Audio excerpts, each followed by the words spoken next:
اللہ تبارک و تعالی نے قرآن پاک کے اندر ارشاد فرمائی، اور حضور صلی اللہ علیہ وسلم نے دعوت کے حوالے سے صحابہ کرام کو واعظ و نصیحت کر رہے تھے، تو آپ نے ارشاد فرمایا کہ تم راستے کے اندر بیٹھنے سے بچو۔ تو صحابہ نے عرض کی کہ یا رسول اللہ، ہمارا تو راستے میں بیٹھنے کے علاوہ کوئی اور چارہ ہی نہیں ہے، کہ ہم نے بات چیت کرنی ہوتی ہے، ہمارے معاملہ جتنے بھی ہیں راستے کے اندر بیٹھ کے ہم نے کرنے۔ تو حضور نے ارشاد فرمایا کہ تمہارا اگر راستے میں بیٹھنا ضروری ہو، یہ نہیں فرمایا ٹھیک ہے تم بیٹھ جو بات چیت کر رہی ہے، فرمایا اگر بیٹھنا ضروری ہے تو 5 چیزوں کا خیال کرنا ہوگا۔ سب سے پہلے فرمایا کہ غض البصر، کہ جب تم راستے میں بیٹھو تو اپنی آنکھوں کو نیچے کر لو، کہ یہ وہ دور ہے کہ ہر انسان اپنے آپ کو بچانے کی طرف ہے، اور اس دور کے اندر تو ہمارے پاس کثرت سے مسلمان ہی موجود ہیں،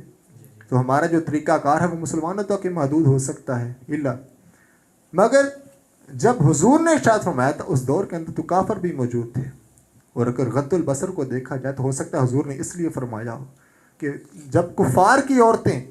راستے سے گزرنے لگے، ہو سکتا ہے تمہارے اس برے فعل کی وجہ سے اسلام سے دور نہ ہو جائے، تو یہ حضور نے ارشاد فرمایا کہ غض البصر، اس کو جس طرف سے بھی ہم دیکھیں ہماری رہنمائی ہی نظر آتی ہے، اسلام کے اس کے اندر پاور ہے، طاقت پیدا ہوگی اگر ہم اچھے اعمال کریں گے۔ تو پہلی فرمایا کہ غض البصر، پھر فرمایا کف العذاب، کہ راستے کے اندر جو پڑی ہوئی عذاب دینے والی چیز ہے اس کو دور کر دو۔ وہ ایک شخص غیر مسلم راستے سے گزر رہا تھا، اس نے دیکھا کہ راستے کے اندر کچھ عذاب دینے والی چیز پڑی ہے، تو اس نے کہا کہ کاش یہاں سے مسلمان گزرے ہوئے ہوتے، اس اذیت دینے والی چیز کو دور کر دیتے۔ تو ان لوگوں کا یہ عقیدہ تھا کہ جہاں سے مسلمان گزر جائیں وہ راستے کو صاف کر دیتے ہیں۔ تو حضور نے بھی ارشاد فرمایا کہ جب تم راستے سے گزرو تو عذاب دینے والی چیز، تکلیف دینے والی چیز کو دور کر دو۔ پھر ارشاد فرمایا کہ رد السلام، تمہارے اوپر سے گزرتا ہے، راستے سے گزرتا ہے، اس کے سلام کا جواب دو۔ کہ طریقہ کار جو ہمیں اسلام نے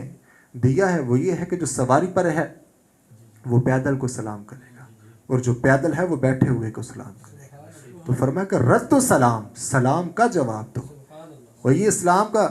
ہم جو جواب دیتے ہیں، ایک تو حضور نے جو ارشاد فرمایا اس کے اوپر عمل پیرا ہو تو یہ ثواب ہی ثواب ہے، اور دوسرا حضور نے فرمایا کہ اس سلام کے ذریعے تمہارے دلوں کے اندر محبت پیدا ہو جاتی ہے۔ تو حضور نے ارشاد فرمایا کہ رد السلام،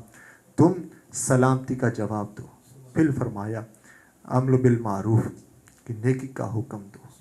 کہ تم راستے میں ہو، گھر میں ہو، باہر ہو،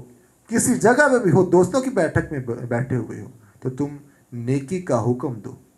اور پھر فرمایا کہ وَتَنْهَوْنَ عَنِ الْمُنْكَرِ، کہ تم جب نیکی کا حکم تو دیتے ہو تو ساتھ میں برائی سے بھی منع کر دیا کرو۔ تو یہ 5 چیزیں میرے حضور نے ارشاد فرمائی کہ تم راستے میں جب بیٹھو، تمہارا بیٹھنا ضروری ہو تو تمہاری آنکھیں نیچی ہونی چاہیے،